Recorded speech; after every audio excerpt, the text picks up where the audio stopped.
Meron bang taong walang kinatatakutan? Gusto niyo bang maging taong walang kinatatakutan? Kung wala tayong kinatatakutan, palagay ko, matagal na tayong wala sa mundo. Dahil ang takot ay bahagi naman ng pagkakalikha ng Diyos sa tao. Ibig sabihin, kasama ang takot sa ibinigay ng Diyos, ipinagkaloob ng Diyos sa pagkalikha ng tao. Ano ibig ko pong sabihin? Kaya tayo umiiwas na masaktan dahil natatakot tayo. Bakit tayo humihipo sa matalim? Mayroong mga extreme rides. Ako po ay dinala nitong mag-asawa kong kaibigan dito at isinakay po ako o ipinila ako doon sa ride. Kung inyo pong i-imaginein sa akin, ito po yung roller coaster na napakataas. Napakataas, napakahaba.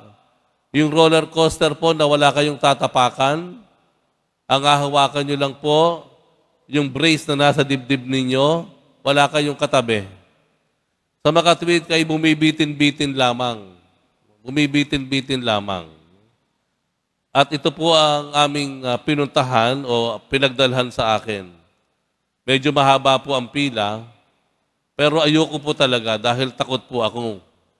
Takot ako sa mataas na lugar, takot ako na kung ano mangyari sa akin, mabilis iyon, titiwa-tiwari ka roon, ihahampas ka sa kaliwa, kanan, ilalagay sa pinakamataas, bigla kang bubulusok pababa, tapos wala kang kasama, wala kang tinatapakan, wala kang katabi, maliban doon sa bakal na hawakan mo.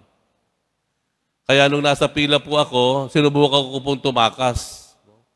May pintuan kasing naroon.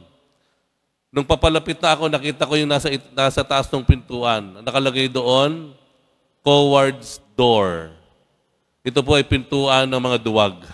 Pinagtawanan po ako ng mga bata, ng mga Amerikano.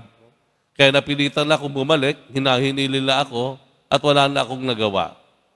Ako po ay sumakay na at umandar na po itong roller coaster na ito. At nagsimula ng manginig ang aking katawan dahil bumibilis na ang takbo, ngunit meron akong naisip na gawin. Ang naisip kong gawin, ipikit ang aking mga mata. At pagkapikit ng aking mga mata, hindi ko nakikita kung nasa saan kami, nasa taas ba kami, baba, kaliwa, kanan, hindi ko po alam. At nagsimula akong magdasal. Sa aking pagdarasal, humantong ako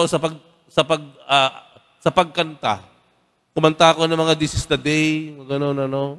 Kumanta ako ng mga kantahang simbahan. Maniniwala po kayo sa hindi. Natapos yung ride na iyon, wala akong nakita, at ako ay masaya. Ako ay masaya.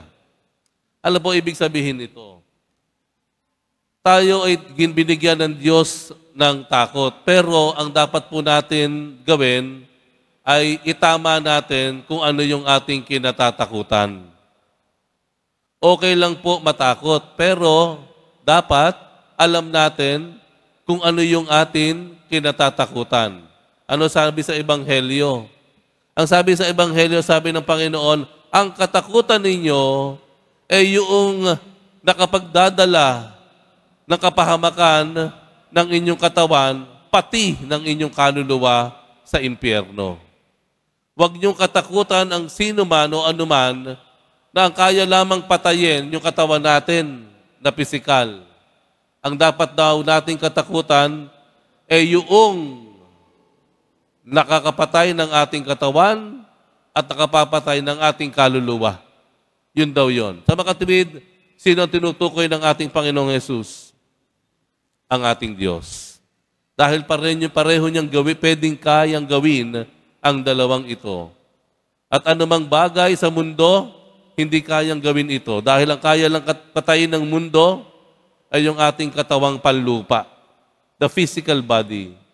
Pero ang Diyos, pwedeng patayin pareho ang ating katawan, pati na ang ating kaluluwa, at ibulid tayo sa impyerno, magpasawalang hanggan. Natatakot ba tayong mawala ang Diyos sa atin? Natatakot ba tayong mapalayo sa Diyos? Natatakot ba tayo na mapahamak ang ating kaluluwa?